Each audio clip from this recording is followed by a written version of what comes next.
அவர்கள் வளர் இளம்பெண்களுக்கான பள்ளி நடத்தை சமூகம் சார்ந்த உளவியல் நெருக்கடிகளை சமாளிப்பதை குறித்த தலைப்பு. தலைவர் வளர் இளம் பெண்களுக்கான பள்ளி நடத்தை சமூகம் சார்ந்த எல்லாமே பள்ளி நடத்தை சமூகம் சார்ந்த உளவியல் நெருக்கடிகளை புரிந்து கொண்டு செயல்படுவது இருக்காது. அதுக்கு முன்னாடி டிஜிட்டல் சாதனங்கள் மூலம் ஏற்படும் உளவியல் நெருக்கடிகளை தவிர்ப்பதை பயிற்சியாளா. நீங்கள் ஒரு சமுதாயத்தினுடைய முக்கியமான மூலப்பொருளாக இருக்கிறீர்கள். நீங்கள் உலகத்தை புரிந்து கொண்டால் இனி வரக்கூடிய உலகம் மிக இலகுவாக இருக்கும் என்ற நோக்கோடு நம்முடைய நிர்வாகிகள் இந்த அமைப்பை ஏற்படுத்தியிருக்காங்க. ஸோ அந்த வகையில் எல்லாம் உள்ள இறைவனுக்கு நன்றியை செலுத்தி நீங்கள் பேசிக்கான சில விஷயங்களை தெரிஞ்சுக்கணும். முடிஞ்சால் நீங்களும் எங்ககிட்ட பேசலாம். பொதுவாக நம்முடைய உடல் அப்படிங்கிறது 2 சிஸ்டம் சார்ந்தது. உடல்ங்கிறது 2 சிஸ்டம். ஒன்று உடலியல், உடல் சார்ந்த இயல். இன்னொன்று உள்ளவியல், அதுதான் உளவியல். உடல் சார்ந்த சிஸ்டம், இன்னொன்று உள்ளம் சார்ந்த சிஸ்டம். இந்த உடலை ஆப்ரேட் பண்ணக்கூடிய இயக்கக்கூடியதுக்கு பேர் என்னன்னா, அதனுடைய ஹெட் ஆர்கன் பிரெயின். அதனுடைய ஆர்கன் பிரெயின். இந்த உள்ளவியலை ஆப்ரேட் பண்ணக்கூடிய இன்ஆர்கானிக் காம்பனண்டா அதுக்கு பேர் மைண்டு. உள்ளத்தில் ஒரு பகுதி உள்ளது, அது சீரடைந்து விட்டால் அனைத்து சீராகிவிடும் அப்படிங்கிறது இந்த மைண்டு. ஸோ இந்த உடல் உடலில் வரக்கூடிய பிரச்சனைகளை அது நோய் சார்ந்து நாம் உடனடியாக மருத்துவ ஆலோசனை பெற்றுக்கொள்வோம். முடிந்தால் அந்த பகுதியை சரியாக இயங்கலைன்னா அந்த பகுதியை மாற்று அறுவை சிகிச்சை கூட செய்து கொள்ளலாம். இது உடல் சார்ந்தது. ஆனால் ஒரு மனிதனுடைய உள்ளம் அப்படிங்கிற மைண்ட் என்ன செய்யுது அப்படிங்கிறத கேள்விப்பட்டிருக்கீங்களா? நீங்கள் பெரிய ஸ்டூடெண்டாக இருந்தாலும் சரி, சின்ன ஸ்டூடெண்ட் இருந்தாலும் சரி. ஏன்னா உலகத்திலேயே இந்த ஒரு காம்பனண்ட்டை கண்டுபிடித்தது டாக்டர் எலன் பேட். அவருடைய நெக்ஸ்ட்டு கன்சல்டன்சி தான் நாங்கள் ஸ்டார்ட் பண்ணியிருக்கோம். ஸோ ஒரு உடம்புல ஒரு பிரச்சனை ஏற்பட்டால் மருத்துவ ரீதியில் பண்ணிடுவோம். ஆனால் இந்த மனசுங்கிறது என்ன செய்யுது அப்படின்னா, உங்களுடைய வாழ்க்கையை இயக்குது. வாழ்க்கைன்னா என்ன தெரியுமா? ஒரு பர்த்துக்கும் பிறந்ததுக்கும் இறப்புக்கும் இடையில் உள்ள இடைவெளி தான் வாழ்க்கை. இந்த வாழ்க்கையை இயக்கக்கூடியது மூளை அல்ல. ஏன்னா எல்லாத்துக்கும் மூளை இருக்குதா இல்லையா? நீங்க சாப்பிட்டு போட்டு சந்தேகமா பதில் சொல்ற மாதிரி இருக்குது. மூளை இருக்குதா இல்ல சந்தேகம் இருக்குதா? சந்தேகம் இருக்குது. மூளை இருக்குன்னு சந்தேகம் இருக்குது. மூளை இருக்குது. ஓ வெரி குட், சூப்பர். ஸோ நமக்கு மூளை இருக்குது. எல்லாத்துக்கும் இருக்குதா? இருக்குது. Very good. அப்போ எல்லாமே இருந்தால் ஏன் முன்னேற முடியல? இப்படி ஒன்று யாருமே கேட்கவே இல்லை, இப்படி ஒன்று சொல்லித்தரவே இல்லை. எனக்கு இதே பிரச்சனை தான். நான் ஃபஸ்ட்டு எங்களுடைய ப்ரொஃபஸர்கிட்ட கேட்குறப்ப அவர் எப்படி தான் கேட்டார், இப்படியெல்லாம் எந்த ஸ்டூடெண்ட்டும் என்கிட்ட கேட்டதே இல்லை அப்படின்னு.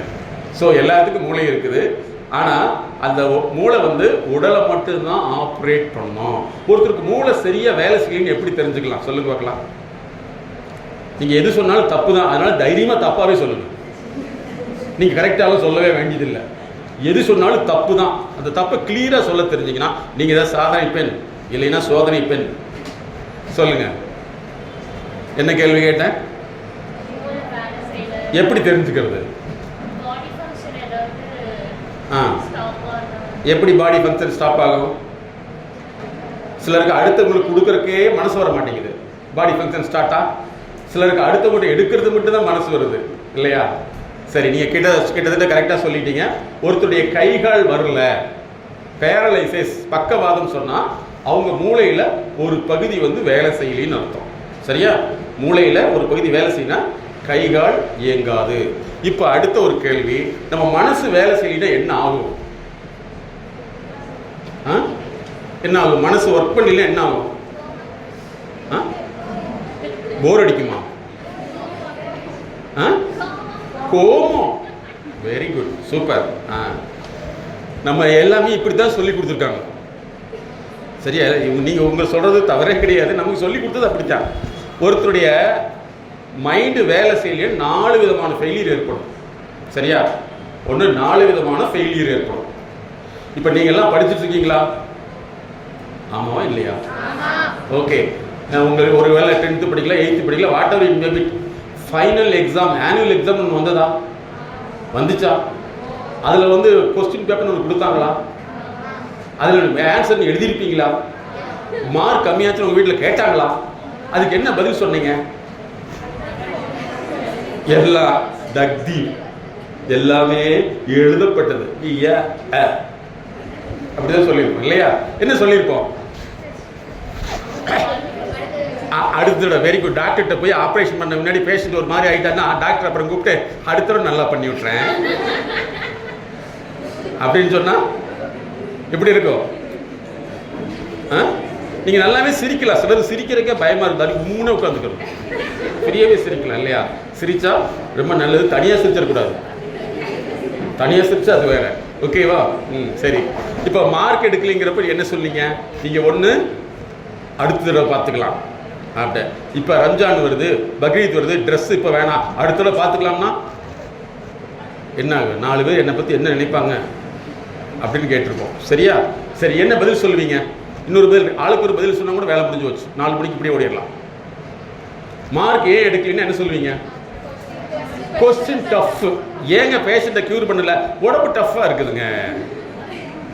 சின்ன தண்ணி உடம்பா அல்லது சின்ன உடம்பு தானே அப்படி சொன்னா ஒத்துக்குமா? சரி, அடுத்த கேள்வி.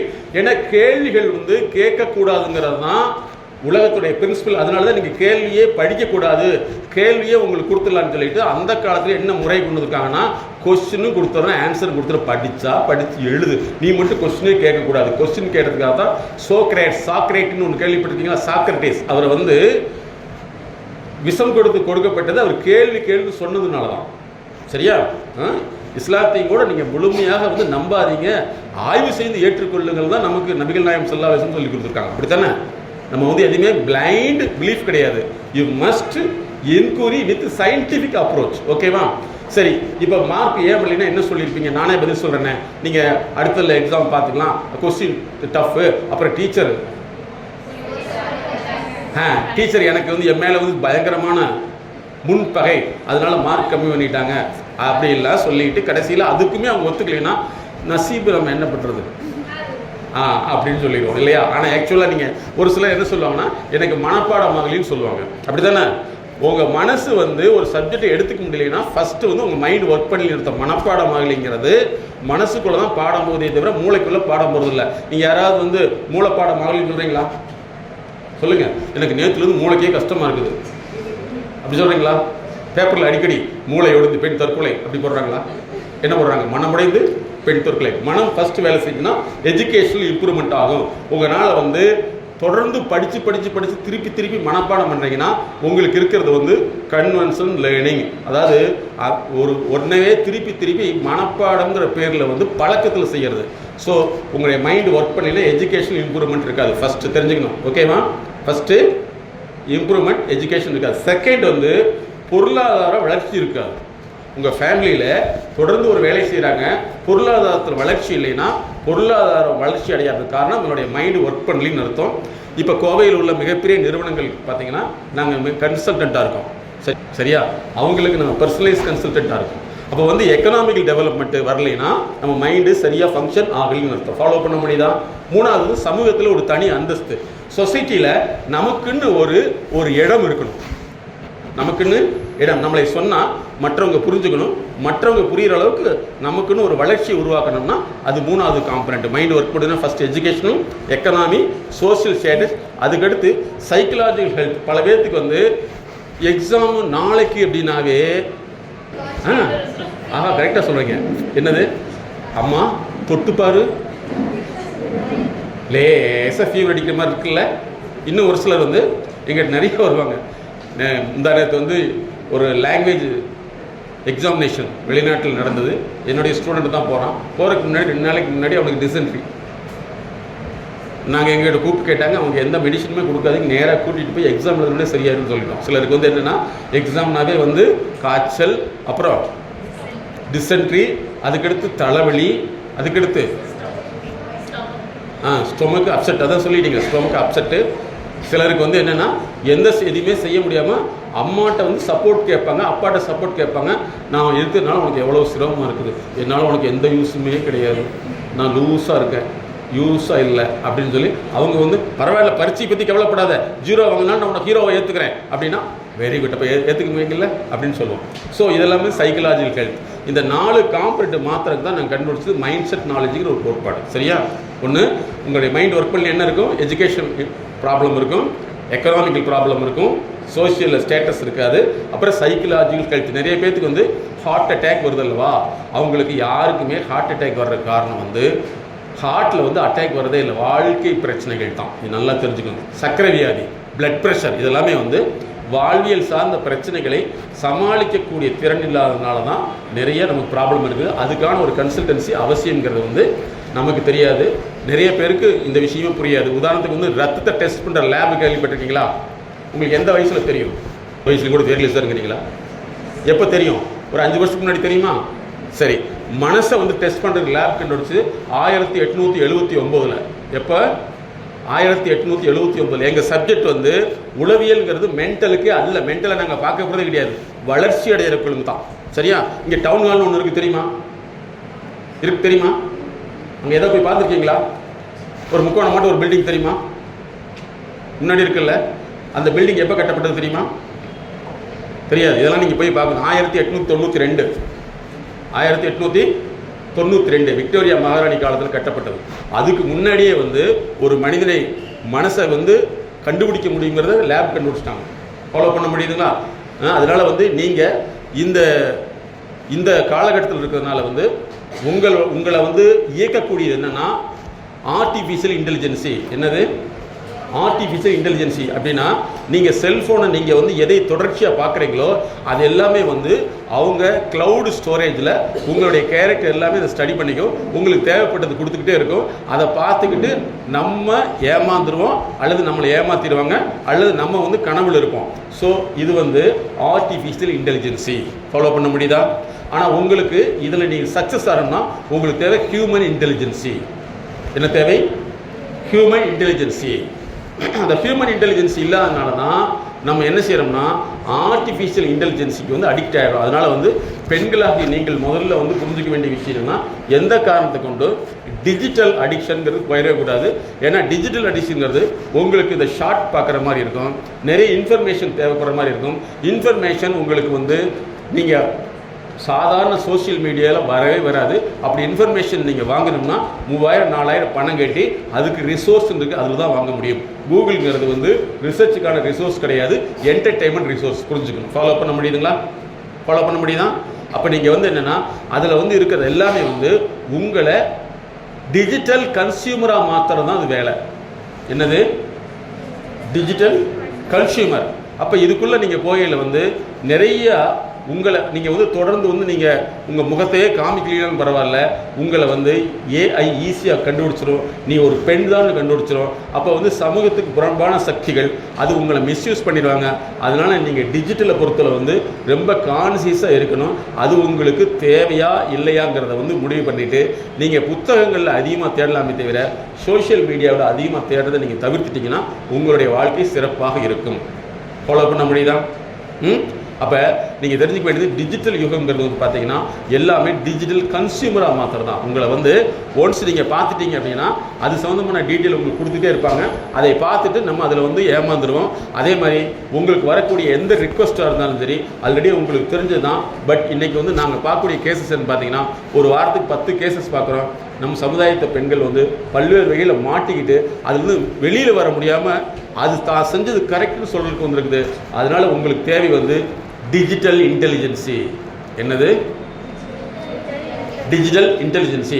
சும்மா கொஞ்சம் நேரம் தான் மொபைல் பார்க்குறேன் அப்படிங்கிற விஷயத்துக்கு உள்ளே போயிட்டீங்கன்னா கொஞ்சம் நேரம் நீங்கள் என்ன பார்க்குறீங்களோ அது உங்களுடைய ஹெட்டில் வந்து அதாவது உங்களுடைய மொபைலோடைய அதுக்குன்னு ஒரு அக்கௌண்ட்டில் வந்து ஸ்டோர் ஆகிட்டே இருக்கும். அது சம்மந்தமான டீட்டெயில் வந்துட்டே இருக்கும். அதனால் நீங்கள் இதை தவிர்த்துக்கிறது இன்னையிலிருந்து உங்களுடைய நல்லது. ஃபாலோ பண்ண முடியுதா?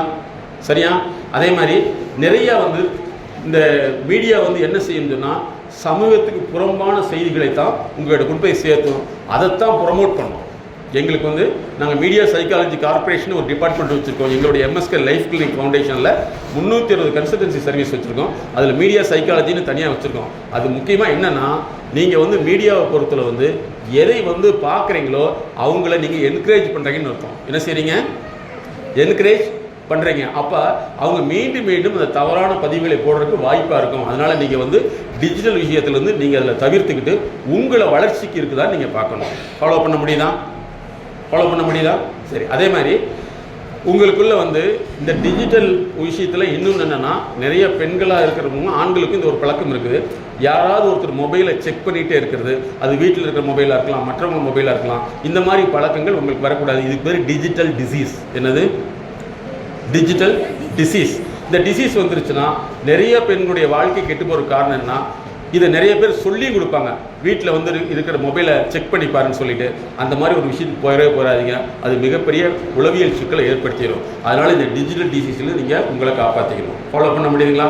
சரி. அதுக்கடுத்து வந்து நீங்கள் எல்லாமே நல்லா நிறைய படிக்கணுங்கிற ஒரு எண்ணத்தை உருவாக்கிக்கிங்க. அந்த படிப்பில் வந்து தடை ஏற்படுது. அதாவது என்னென்னா, உங்களுக்கு வந்து படித்தா நம்ம மனப்பாடம் ஆக மாட்டேங்குதுங்கிறது எப்போ தெரியுமா கண்டுபிடிச்சது? 1836. எப்போ? 1836 கண்டுபிடிச்சிட்டாங்க. அதை கண்டுபிடிச்சது முன்னாடி அது மக்களுக்கு போகக்கூடாதுங்கிறதுக்காக தான் டியூஷன் டுட்டோரியல் எஜுகேஷன் கொண்டு வந்தாங்க. என்னது? Tuition tutorial education. அப்போ எஜுகேஷன் வந்து உங்களால் ஒரு தடவை அப்சர்வ் பண்ண முடியலன்னா உங்களுடைய சிஸ்டம் வந்து சரியாக எடுத்துக்கலைன்னு அர்த்தம். அது பேர் காக்னேட்டிவ் லேர்னிங் ரிலேட்டட் டிஸார்டர்னு சொல்கிறோம். சரியா? என்னென்ன படிப்பில் உங்களுக்கு பிரச்சனை வருதுன்னா, எத்தனை பேருக்கு மேக்ஸ் கட்டாவே பிடிக்காது? கையை தூக்கலாம். மேக்ஸில் எல்லாமே புளியா, சிங்கமா, கரடியா? மேக்ஸ் போடுவீங்க. Very good. மேக்ஸ் நிறைய பேர்த்துக்கு பிடிக்காது. மேக்ஸ் வரலைன்னா அதுக்கு பேர் டை கால்குலியான்னு சொல்லுவோம். நிறைய பேர்த்துக்கு எழுதுறது பிடிக்காது. எழுத சொன்னால் அழுவாங்க. எழுதுறதுக்கே பிடிக்காது. இப்போ தானே எழுதுறேன். இது வந்து என்னென்னா டைகிராஃபியான்னு சொல்லுவோம். இன்னொன்று வந்து கேள்வி தெரியும், கேட்டால் பதில் சொல்கிறதுக்கு தயக்கமாக இருக்கும். எத்தனை பேர்த்துக்கு இருக்குது?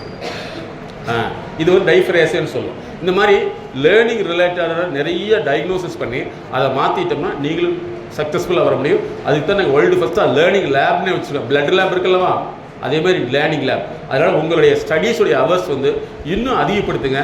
நீங்கள் வந்து ஒரு சாதாரண ஒரு பெண் அப்படிங்கிறத தாண்டி ஒரு அறிவை தேடக்கூடிய ஒரு பெண்ணாக மாறிட்டீங்கன்னா நீங்கள் செய்யக்கூடியது ஒரு சமுதாயத்துக்கு மிகப்பெரிய ஒரு மாற்றம். என்னென்னா, உங்களுடைய டிஎன்ஏ தான் அடுத்த சந்ததியாக மாறும். ஃபாலோ பண்ண முடியுதா?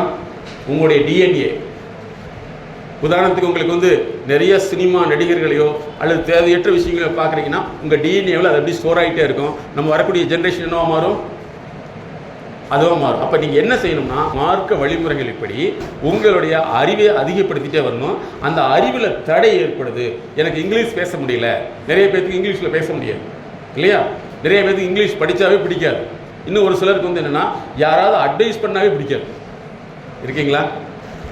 அட்வைஸ் பண்ணால் பிடிக்காது. யாரெல்லாம் அட்வைஸ் பண்ணால் பிடிக்காதுன்னு சொல்கிறீங்களோ இவங்க வந்து அட்வைஸ் கேட்குறப்ப வந்து லேக்ஸ் கணக்கில் செலவு பண்ணியாங்க. ஏன்னா இனிமேல் வரக்கூடியவங்க உங்களுக்கு எப்படி அட்வைஸ் பண்ணனா பிடிக்காதோ உங்கள் செட்டில் உள்ளவங்க அத்தனை பேருமே அட்வைஸ் பண்ணால் பிடிக்காது. அப்போ யாருமே அட்வைஸ் பண்ணவே மாட்டாங்க. அப்போ நீங்கள் அட்வைஸரை தேடி போகணும்னா அது காஸ்ட் செலவு பண்ணி ஆகும். அதனால தான் பெரும் தொழிலதிபர்கள் வந்து யாரை வச்சுக்குவாங்கன்னா அட்வைஸரை வச்சுக்குவாங்க.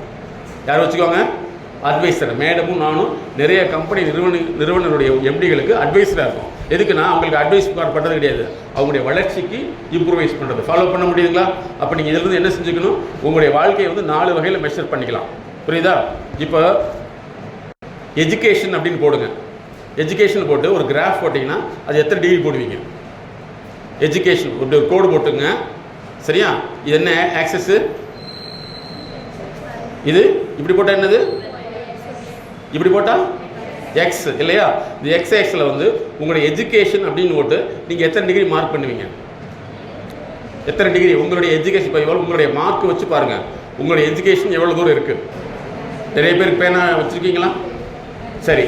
செகண்ட் வந்து உங்களுக்கு வந்து எக்கனாமிக்கல், நீங்கள் வந்து எக்கனாமிக்கை வந்து சம்பாதிக்கிறது கிடையாது, ஆனால் எக்கனாமிக்கல் யூட்டிலிட்டி பொருளாதாரத்தை நீங்கள் எப்படி பயன்படுத்துறீங்க அது எவ்வளோ போடுவீங்க? 100க்கு வந்து எத்தனை பாயிண்ட் போடுவீங்க? எக்கனாமிக்கல் யூட்டிலிட்டி உங்களுடைய பேரண்ட்ஸ் சம்பாதிக்கக்கூடிய பொருளாதாரத்தை நீங்கள் எப்படி பயன்படுத்துறீங்க? என்டர்டைன்மெண்ட்டில் பயன்படுத்துறீங்களா, இல்லை நிறைய வந்து தேவையில்லாத பர்ச்சேஸ் பண்ணுறீங்களா? அதே மாதிரி ஒரு சிலருக்கு வந்து கண்டதெல்லாம் வாங்கி பர்ச்சேஸ் பண்ணிட்டு இருக்குங்கிறது அது பேர் ஷாப்ஹாலிக். அதுக்கு பதில் ஷாப்ஹாலிக்னு ஒரு டிசார்டர் வந்துச்சுன்னா நீங்கள் நிறைய அதை வாங்கி வாங்கி குடிச்சிக்கிட்டே இருப்பீங்க. சரியா? அடுத்து வந்து சைக்கலாஜிக்கல் ஹெல்த். என்னை யாரையுமே திட்டக்கூடாது. நிறைய பெண்கள் சொல்கிறது என்னென்னா, சத்தமாக பேசினா கூட திட்டாதீன்னு சொல்கிறோம். இருக்குதா? ஹலோ மேடம், அதை பற்றியில் டீட்டெயிலாக சொல்லுவாங்க. நிறைய பெண்களுக்கு வந்து சத்தமாக பேசினாவே சத்தமாக பேசாத, திட்டாத அப்படிங்கிறாங்க. திட்டுறது வேற, சத்தமாக பேசுறது வேற. இந்த வித்தியாசமே நிறைய பேருக்கு தெரியாது. இன்னும் ஒரு சிலருக்கு வந்து என்னென்னா, அவங்க செய்யறதை மட்டும் நம்ம கரெக்ட்னு சொல்லிட்டு தப்பு சொல்லிட்டா ஒன்றா அழுவாங்க, இல்லை அழுக வைப்பாங்க. சரியா? அப்படி யாராவது இருக்கீங்களா? இது சைக்கலாஜிக்கல் ஹெல்த் எவ்வளோ தூரம் இருக்கு பாருங்க. சிலருக்கு வந்து அடிக்கடி கோபம் வந்துக்கிட்டே இருக்கும். அதே மாதிரி சிலருக்கு சோகம் வந்துக்கிட்டே இருக்கும். கோபம், சோகம். இன்னும் ஒரு சிலருக்கு வந்து அவங்க வந்து ஜாலியாக பேசுறதுக்கு மட்டும் எப்பவுமே ஜாலியாக இருப்பாங்க. அடிக்கடி போர் அடிக்குன்னு சொல்லுவாங்க. எந்த வீட்லையும் வேலையும் செய்ய மாட்டாங்க. இதெல்லாம் சைக்கலாஜிக்கல் ஹெல்த் குறைஞ்சிச்சுன்னா உங்களால் வந்து வீட்டில் வேலையே செய்ய பிடிக்காது. வீட்டில் யாராவது ஒருத்தர் வேலை செஞ்சால் மட்டும்தான் பிடிக்கும். சரியா? இதெல்லாம் உங்களுடைய ஹெல்த், உடம்பு எப்படி சரியில்லை அப்படின்னா வேலை செய்ய பிடிக்காதோ, உங்கள் மனசில் வந்து சரியான ஸ்ட்ரக்சர் இல்லைன்னா அந்த வேலை செய்ய பிடிக்கவே பிடிக்காது. உப்பு அள்ளிட்டோன்னா சர்க்கரை அள்ளிட்டவங்க, சர்க்கரை அள்ளிட்டவங்கன்னா உப்பு போட்டுருவீங்க. சரியா? இதெல்லாம் உங்களுடைய சைக்கலாஜிக்கல் ஹெல்த். அதுக்கடுத்து வந்து சோசியல் ஸ்டேட்டஸ். நீங்கள் இருக்கீங்கன்னா உங்கள் குடும்ப லெவலில் வந்து உங்கள் குடும்பத்தை உயர்த்துவதற்கு நீங்கள் என்ன பண்ணிட்டு இருக்கீங்க? உங்கள் ஃபேமிலியை நல்லா தெரிஞ்சுங்க. உங்கள் ஃபேமிலியை உயர்த்துறதுக்கு நீங்கள் உழைக்க வேண்டியது இருக்குது. அந்த உழைப்புங்கிறது 4 வகையில் இருக்குது. சரியா? இப்படி நீங்கள் அதை கோடு ஓட்டிங்கன்னா எவ்வளோ, எதில் அதிகமாக பண்ண வேண்டியது இருக்குது சொல்லுங்க பார்க்கலாம். எதில் சொல்ல வேண்டியது இருக்குது? எந்த பகுதியில் வந்து உங்களை இம்ப்ரூவ்மெண்ட் பண்ண வேண்டியது இருக்குது? நீங்கள் எங்கிட்ட பதில் சொல்ல சொன்னால் பக்கத்துலேயே பேசிட்டு இருக்கீங்க. இதில் இம்ப்ரூவ்மெண்ட் பண்ணுமல்ல? ஆமாம். சொல்லுங்கள், எதில் இம்ப்ரூவ்மெண்ட் பண்ணணும்? Psychological health. அதே மாதிரி நிறைய வந்து மேடம் அது சொல்லுவாங்க, ஃபுட் அண்ட் ஃபீலிங் சொல்லி நிறைய பெண்கள் வந்து இன்றைக்கி உடம்பு வந்து ஒபிசிட்டி ஆகிட்டு இருக்குது. இது மருந்து மட்டும் சாப்பிட்றதுக்கு மருந்து சாப்பிட்டா உடம்பு வரும், போகாது. அது கூட சேர்ந்து 2-3 நோய்களையும் கொண்டு வரும். அதனால் ஃபுட் அண்ட் ஃபீலிங். சிலருக்கு வந்து எப்போவுமே எதை பேசுகிறாலும் அவங்களுக்கு தகுந்த மாதிரி பேசினா மட்டும்தான் பேசுவாங்க. ஆப்போசிட்டாக பேசிட்டா பிடிக்கவே பிடிக்காது. இதுக்கு பேர் பாசிட்டிவ் ஆகும். பாசிட்டிவ்னா என்னென்னு தெரியுமா உங்களுக்கு? ஹலோ, பாசிட்டிவ்னா என்ன தெரியுமா? நீங்கள் பேசுகிறது ஒரு ப்ரொஃபஷனல் சைக்காலஜிஸ்ட்டை பேசுகிறீங்க. ஒவ்வொரு வார்த்தைக்கும் ஒரு அர்த்தம் இருக்குது. பாசிட்டிவ்னா தெரியுமா தெரியாதுன்னு கேட்டேன். நல்ல விஷயங்களை சொல்கிறது, உங்களை புகழ்ந்துக்கிட்டே இருந்தால் அது பாசிட்டிவ். இல்லையா? உங்கள் உடம்புக்கு ஒன்றுமே இல்லைங்க, வெரி குட்ங்க, சூப்பருங்க அப்படின்னு சொன்னால் பாசிட்டிவ். உங்களுடைய வார்த்தைகளை நீங்கள் புரிந்து கொள்ளுங்கள். லிங்குஸ்டிக், சைக்கோ லிங்குஸ்டிக்ஸ் இருக்குது அப்படின்னு தெரிஞ்சுக்குங்க. பாசிட்டிவ்னா என்ன தெரியுமா? உங்களால் நெகட்டிவ் சுச்சுவேஷனை சமாளிக்க முடிந்தால் யூ ஆர் இன் பாசிட்டிவ். உங்களுக்கு தகுந்த மாதிரியே நடந்ததுன்னா நீங்கள் ஜால்ரா கேஸ். புரியுதா? உங்களுக்கு தகுந்த மாதிரியே யாராவது பேசிட்டே இருக்குன்னு நினைச்சா புகழ்ச்சி. அந்த புகழ்ச்சிங்கிறது வந்து you are in negative. Follow பண்ண முடியுதுங்களா? அப்போ பாசிட்டிவ்னா if you accept the negative you are in the positive. If you reject the negative you are totally in negative results. Follow பண்ண முடியுதா? சரியா? ஸோ இன்னையிலேருந்து உங்களை முயற்சி பண்ணிக்கலாமா? வீட்டில் போனால் நீங்களே எல்லா ஒர்க்கும் பண்ணிடுவீங்களா? பெண்கள் எந்த அளவுக்கு வேலை செய்யாமல் இருக்கீங்களோ, ஹோம் மேனேஜ்மெண்ட் ஒரு கோர்ஸ் எடுத்தாங்க. அது கோர்ஸுடைய சார்ஜ் வந்து 3 மாதத்துக்கு 1.25 லட்சம். ஹோம் மேனேஜ்மெண்ட் கல்யாணத்துக்கு முன்னாடி வந்து தனியாக இங்கே மட்டும் இல்லை, ஃபாரின் லெவலில் பண்ணிட்டு இருக்காங்க. நீங்கள் நினைக்கிற மாதிரி சிம்பிள் கிடையாது. அதனால் வந்து இன்னையிலிருந்து இந்த நிகழ்வுக்கு வந்த பின்னாடி உங்களை ஒரு சாதனை பெண்களாக ஃபஸ்ட்டு படிப்பில் முன்னேற வைக்கணும். சரியா? படிப்பில் வந்து எப்போவுமே அடுத்தவங்க சொன்ன மாதிரியே படிச்சுட்டே இருக்கக்கூடாது. படிப்பு ஒரு தடவை படித்து அது ஞாபகத்துக்கு வரல அப்படின்னா அதுக்குண்டான கன்சல்டன்சி மூலமாக எடுத்து உங்களை நீங்கள் இம்ப்ரூவைஸ் பண்ணிட்டீங்கன்னா 24 மணி நேரம் படிக்கவே கூடாது. ஃபாலோ பண்ண முடியுதுன்னா காலையில் டியூஷன், மாலையில் டியூஷன், வீட்டில் வந்தால் டியூஷன், கடைசியில் வந்து எதுவுமே இல்லாமல் ஃபியூஷன். அப்படி இருக்கக்கூடாது. ஒரு படிக்கிறது வந்து 2 மணி நேரத்துக்குள்ளே படிச்சிடணும். அப்படி இருந்தால் மட்டும்தான் நீங்கள் ஒரு 20 வருஷத்தில் சம்பாதிக்க முடியும். இல்லைன்னா சாதிக்கவே முடியாது. இனிமேல் அதிகப்படுத்திக்கலாமா? ஓகேவா? ஃபாலோ பண்ண முடியுமா? அப்போ டிஜிட்டலாக வந்து உங்களுக்கு யார் ஃப்ரெண்ட் ரிக்வஸ்ட் கொடுத்தாலும் அல்லது உங்கள் சோஷியல் மீடியாவில் உங்களை ப்ரொஜெக்ட் பண்ண வேண்டியது இல்லை. நீங்கள் ஒரு சாதனை பெண்ணாக மாதிரி சோஷியல் மீடியா உங்களை ப்ரொஜெக்ட் பண்ணணும். ஃபாலோ பண்ண. நானும் என்னுடைய ப்ரொஃபஸர் டாக்டர் வேதபுரியும் வந்து பெங்களூர் போகையில் வந்து ஒரு 20 வருஷத்துக்கு முன்னாடி நாங்கள் போனோம். அப்போ நான் பேப்பர் பெங்களூர் நியூஸ் பார்த்துட்டு இருந்தேன். உடனே எங்கள் ப்ரொஃபஸர் வந்தார், வந்து கேட்டார், என்ன பார்க்குறீங்கன்னாரு. Sir news பார்க்குறேன்னாரு. ஒரு கேள்வி கேட்டார், என்னோட நியூஸான்னாரு. இல்லை சார், நான் அப்படியே பார்க்குறீங்கன்னாரு. அன்னைக்கூட நான் கட் பண்ணிட்டேன். அதுக்கப்புறம் என்னுடைய நியூஸ் நிறைய பெங்களூரில் வெளியில் வந்தது. அதனால் நீங்கள் இனிமேல் என்ன செய்யணும்னா உங்களுடைய அந்த இன்ப நிலைங்கிறத டிஜிட்டல் மீடியாவுக்குள்ளே உள்ளே போயிடாதீங்க. அதை வந்து பயன்படுத்துறது எப்படிங்கிறது டிஜிட்டல் இன்டெலிஜென்சி. என்னது? Digital intelligence. அதே மாதிரி தேவையில்லாத ஷார்ட் பார்க்குறது, தேவையில்லாத வந்து யூடியூப்பில் போய் பார்க்குறது இதெல்லாமே வந்து ரொம்ப நல்லது. யாருக்கு அதை போடுறாங்கல்ல அவங்களுக்கு நல்லது. நீங்கள் மறைமுகமாக என்ன செய்றீங்க, அவங்கள வந்து என்கரேஜ் பண்ணுறீங்கன்னு இருக்கும். சரியா? அதே மாதிரி சமையல் இந்த மாதிரி விஷயங்கள்லாம் வந்து இருக்குன்னா கூட வந்து உங்கள் ஃபேமிலி என்வாயர்மெண்ட்டில் அதுக்கு தகுந்த மாதிரி பாருங்கள். அதுக்கு தகுந்த மாதிரி நேரடியாக பார்த்து கற்றுட்டிங்கன்னா நீங்கள் சாதனை பண்ணிக்கலாம் மறுபடியும். இன்னொரு 2030க்குள்ளே வந்து இப்போ எத்தனை வருஷம் உங்களுக்கு வந்து உங்களை நீங்கள் எதுவுமே செய்ய முடியாது. ஏன்னா டோட்டலாக ஏஐ தான் கண்ட்ரோல் பண்ண போகுதுங்களே. அதனால தான் நாங்கள் வந்து ஹியூமன் இன்டெலிஜென்ஸை அதிகப்படுத்திட்டு வரோம். ஓகேவா? இன்னிலிருந்து சாதனை பெண்களாக மாறிக்கலாமா? வீட்டில் போனோன்னா கோவப்படுவீங்களா? திட்டுனா கூட வெரி குட், திட்டு மம்மி, திட்டுங்க.